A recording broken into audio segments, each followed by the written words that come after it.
Alex Kilbee is with us on the Crit House today. Howzit, Mr. Kilbee?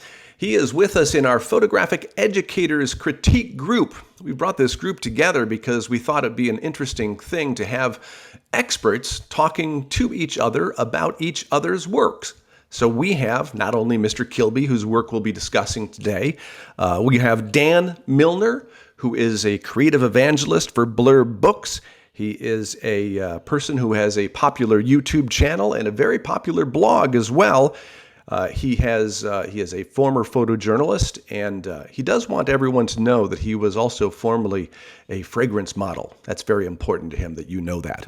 Suzanne Révy is a professional photographer. She is a editor of a blog called What Will You Remember? And she is also a professor at Clark University. Erin Carey, whose work we saw last week in our Photo Educators Critique group, is a photographer, and she is associated with Tufts University. Before we get started, I do want to mention that Alex has a new course that is available on his website, From Disappointed to Delighted, with your photography in less than 60 minutes. I think you'll find it well worth your time to take a look into that. Here is the discussion with our Photo Educators group on the work of Alex Kilbee. Really, these images sort of stem from, I think, my background in being overly concerned about perfection, for want of a better word. I spent a lot of time through photo school, through working as a professional, being constantly thinking about images, it's like how you can make it better and all this kind of stuff, and really ending up over analyzing a lot of the photographs that I took. And while these particular images are all taken on an iPhone, the seed of this sort of started way back in 2000 when I first started working with Holgers, the little toy cameras, and it was just an effort to kind of ditch all the technical stuff, ditch all the worrying about f-stops and shutter speeds and all that sort of thing, and really just get back to reacting to what was in front of me and just kind of taking a photograph, not overthinking it, just seeing something caught my eye, snapping a picture, and then kind of basically moving on. So a little bit like William Eggleston in that regard, just kind of wandering around with the camera, just photographing whatever catches my eye. And over time, the wannabe architect inside of me has resurfaced. So my kind of what I've been drawn towards has sort of crystallized into sort of more I don't want to say brutalist kind of stuff, but sort of more hard edges, angular kind of work. And really, that's kind of what I'm focused in with these. These are just a series of, like, an ongoing project of photographs that I've taken over the course of, must be about 5 years or so now, of things I see every day, walking around. If I see something that sort of triggers something inside me, then I just photograph it. And it's been really enjoyable just to kind of take photographs essentially for myself. There's never been any real purpose in taking these beyond simply just, what does it look like photographed? to steal somebody else's quote. And of course, because it's so late here, I'm now totally forgotten who it was. I'm going to look like a fool. Winogrand. But who's Winogrand? Yeah, but it is simply that. And so really kind of what I'm looking for is just a kind of, first of all, maybe a little bit more of a cohesive look to them. I appreciate these obviously are not culled down. We can always cull stuff down, as Dan has said previously. But just kind of, is there a central theme that runs through it that other people see that's not necessarily something that I've intentionally put in there? And if this were to be a larger project, like a more of a focus project, where would that focus lie? Well, Alex, this is great. I enjoyed looking at these images. When you sent them, I was surprised because I know in your career you were a portrait photographer. Yeah. And so I was expecting to see some portrait work. And this is and that's kind of what this is. This is a reaction against that. It's you know, when you take images for money, it was like, okay, I don't want to do that anymore. I want to take images for myself. So it was completely the opposite. Yeah. Well, let's start with Suzanne Révy. What do you think? Sure. I think, it's funny, we were talking where Erin's work from last week is very intimate. This work feels like it could be installation, like it wants to be big and installed someplace large. I think maybe because some of these structures or these places you're photographing are very, big. These are not houses. I mean, I feel like I'm in the airport and, just places that are a little bit more public, obviously this one.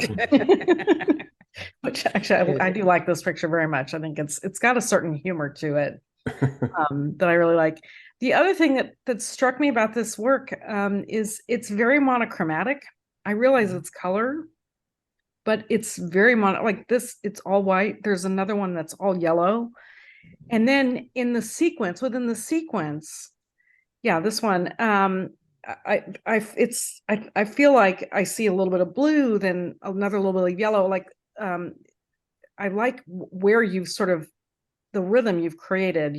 I think we opened with a yellow picture, right, and then it reappears later. Like I like that it kind of refers back to pictures you might have seen earlier. These small little bits of yellow and then maybe some blue. The one picture that sort of struck me as a little bit out of place is there's one that has some sky, like, and part of nature, like, and there's only one, I think.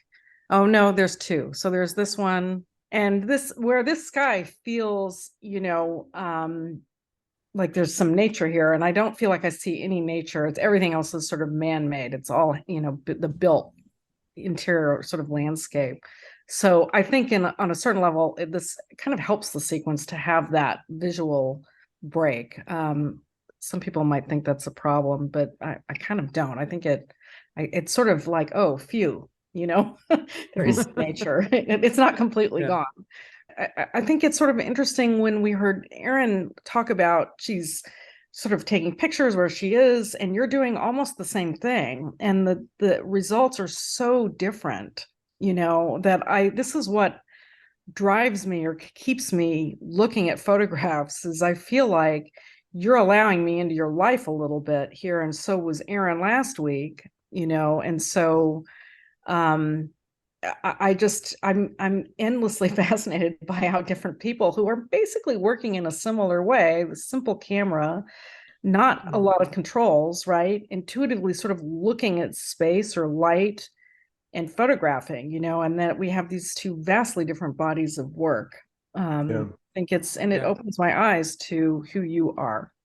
That's great insight. Thank you. Yeah, it is interesting. Yeah, the majority of these, as you kind of have guessed, airports are a thing. I do like airports, and parking garages.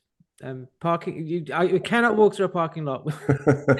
You know what? I gave that as an assignment to my students once. There's this ugly parking garage at Clark, and I told them all their first roll of black and white film, they all had to go photograph this parking garage.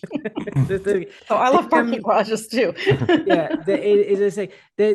One of the things that like you're saying from last week with Erin, that hers is obviously quite rural. It's New England. Was it New England, New Hampshire? Yeah. New England, yes.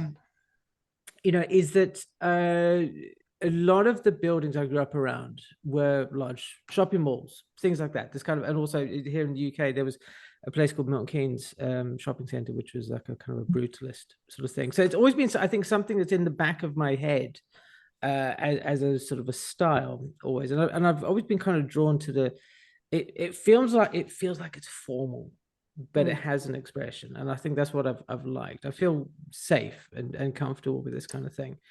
And it was interesting you mentioned about the lack of outside showing in some of these, apart from I think the next one, yes, here, and both those actually in Dulles Airport actually. Oh, okay. The majority of these I think are in the US. The Yeah, it's an interesting sort of thing. I think I've never considered what you said about big prints. I'm always kind of advocating people print out their work, but I have never printed beyond postcard prints. Any of this work large, and I think it'd be interesting to see what it would be like. Well, as a person who has done some shooting with iPhone, good luck with that. Yeah, it might be. Dan Milnor, what does the creative evangelist say about this this work you're seeing from Mr. Kilbee? It's so interesting on so many fronts for me. One, I thought all of this work was shot in about an hour at the same place. So to hear that this has been going on for years is fascinating to me.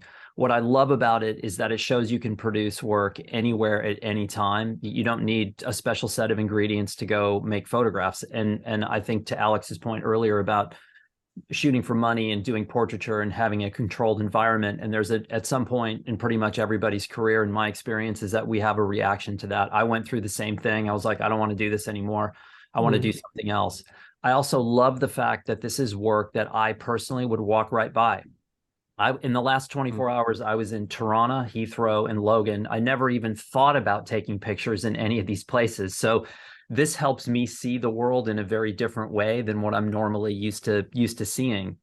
The urinal picture alone, if you just walked away with the urinal and this picture after it as a diptych, and let me explain something about men's urinals in the bathroom. And there's a huge difference between like the UK and the US. In the US, it's like they've built up these, between urinals, there's these like, partitions where nobody can see anything to either side. It's like going into like a battleship, you're in there. So the urinal picture, it looks to me as if everybody walking into the bathroom is walking straight past the person who's using the urinal, which is absolutely hilarious to me. So this big, this small, this is a diptych is going to work either way. I love this. And I always look at these in 2-page view. I looked at them as a diptych, and I think this one and the subsequent picture are really good. But you've also paired up things well with architectural aspects and color or lack of color, to Suzanne's point. And we could always call things out, but you also you're finding isolation in places that are known for chaos, which I find really interesting because, again, Heathrow yesterday was a nightmare. And the last thing I could even begin to fathom would be to find these little pieces of quiet in those spaces, which I find fascinating. And I think there's really something to play on there about how you found isolation and chaos. I think that's a really interesting angle to think about. But yeah, it's a really different body of work. And again, I love the fact that no matter where you go in the world, you can add to this at any time. Thank you. Yeah. I think these ones, there's some Heathrow in here. There's a Dublin, talking about airports, Heathrow, Dublin, Dulles. That one's Baltimore. That's a place. Yeah, it says the US, Cape Town. Some UK in there, some Brno, that's France. There's also it's all around. And I do find that, there's a lot of things that people, it's like these are predominantly roofs or ceilings, as you may have surmised.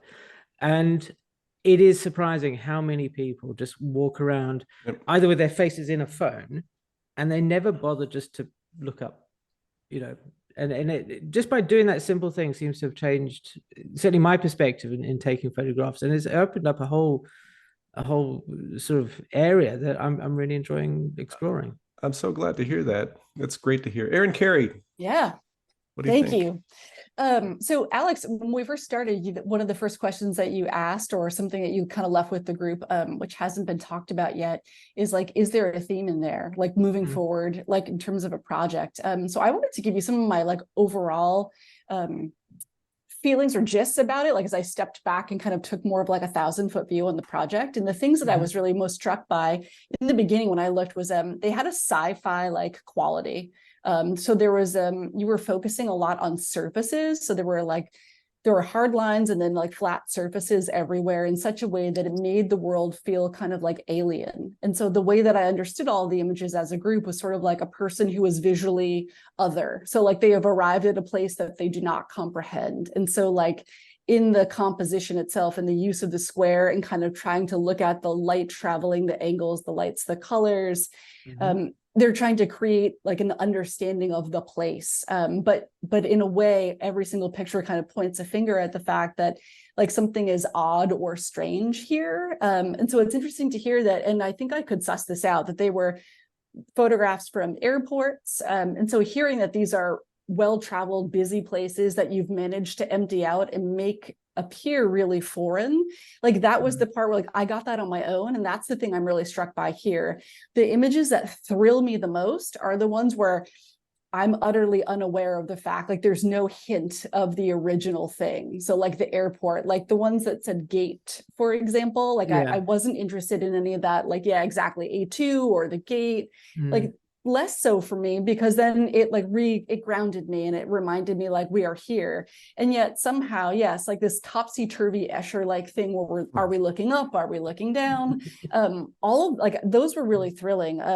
Number 6, the urinal is so fun and funny, but also strange. There's I don't know, there's like a Jim Jarmusch oddity. There's a weirdness to some of these places. I loved numbers like visually, but then also the visual thing and the content married together for me. Images 6, the urinal 13, so 12, 13, 14 all together in the middle. 12, 13, and 14, yep. And then 22 was also like really spoke to me. And I think part of that is like there are these strange shapes that kind of reference nature, and there's no nature here, that everything is like stark and harsh and artificial. And yet like I'm thinking about this, you know, the spiral when we let the drain and the water suck down the drain, or an eddy, or so I was taken with these images that were utterly delightful because they were almost on the edge of sublime. Like they removed me totally from one context into another place. Thank you. It's funny you mentioned this particular one, 22. This is a shopping mall in Brno in Czechoslovakia. Oh, sorry, Czech Republic, not Czechoslovakia, of course. I mean, there was so many people there. It was a nightmare trying to get this picture because obviously, as you mentioned, there are no people in my picture. So when I do have a scene that I quite like, and there's always one person, isn't there? There's always one person who just has to get in the way. But thank you, the sublime. I'm going to get bed happy. So that's lovely. Also, too, I mean, if you haven't seen, but look at Tim Davis's body of work, Hospital. That's a body of work he produced in his late 20s, right as he was preparing to go to Yale for grad school. And then, of course, he went on to produce dramatically different bodies of work later that I think that we all know and love and respect. But if you look at Hospital, you know, he took a job as a night janitor or somehow working within a hospital system and used a 4x5 camera in the middle of the night, all behind the. Oh, wow. So again, like playing alien, like in a familiar place, might be of interest to you. I think that's something, you've mentioned. Thank you. That's very, very helpful. So before we wrap up, I just wanted to say, like this particular image for me, there's so much text that places it. So to what Erin was talking about, sort of everything else is sort of being out of place. This one brings you absolutely to know where you are. You're in Cape Town, I think, or at least that's where it's born. That's the one that becomes so realistic for me that it sort of pulls me out a little bit. It does. I think that's always when you put something in. And you're more enamored with the process of you getting there, right? The story of it. There's other things that were around that kind of go, oh well, yes, I'll have that picture because I really like that sort of period, and it sort of colors your own perception of the image, and you need to kind of kill your darlings. Like they say. That's true. Well, thank you all. Does anyone have any last comments that they are itching to pass on to Alex that must be said? And if not, then thank you all for joining us here. Suzanne Révy, Dan Milnor, Erin Carey, and Alex Kilbee. Really, I'm the one who's tired tonight. Alex Kilbee, thank you so much for taking a look at letting us show thank you work. Very much. Greatly appreciated. And thank you all for watching the Crit House. Next week, you're looking at my work. Thanks for coming.